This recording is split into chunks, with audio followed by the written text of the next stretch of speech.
but hers was closed around the shawl, as if the cloth could understand.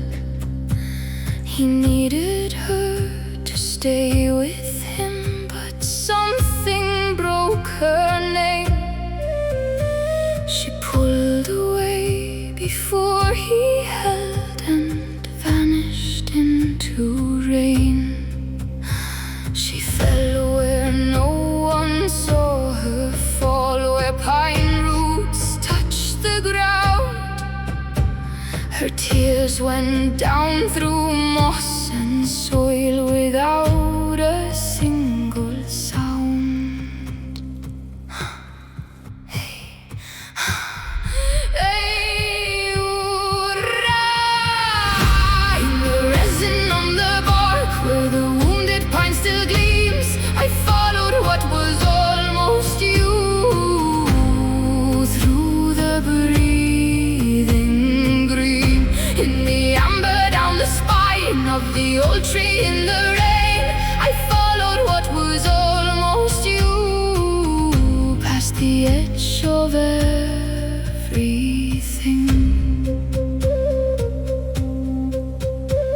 The forest did not ask her why, the stones did not reply.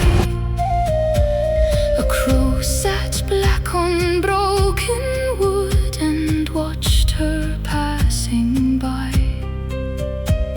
The moss was cold beneath her palm, black water filled her skin.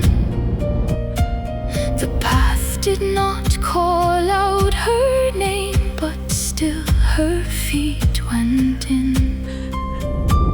A root rose open from the earth like ribs around a sleeping thing. A branch caught hold of mourning cloth, then let it fall again. The resin gathered in the split like tears the pine could not release. The air grew sweet with wounded wood, too warm, too still, too deep.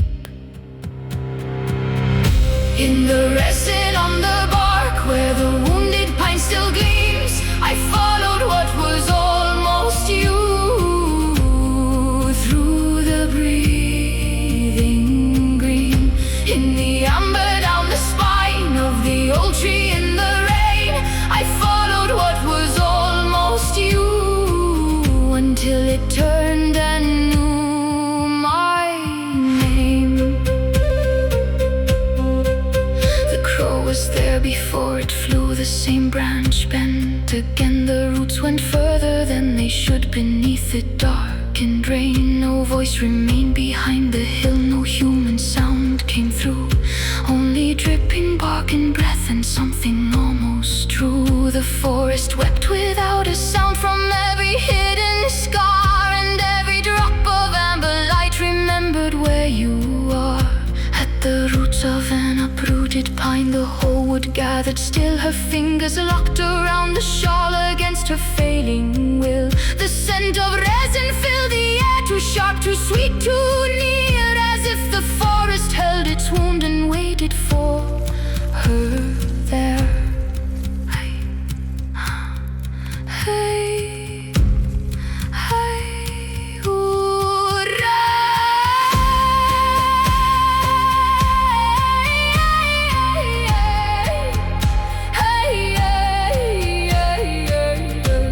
The roots, she did not come like someone walking. She was already there, inside the root, inside the rain, inside the wounded air. Not fully born, not fully seen, she gathered out of rain, with blackness deep behind her eyes and moss still in her hair.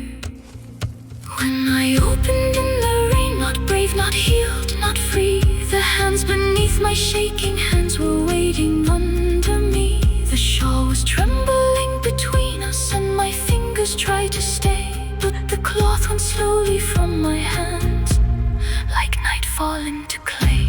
In the hands beneath my hands, where the black blackened shawl still gleam.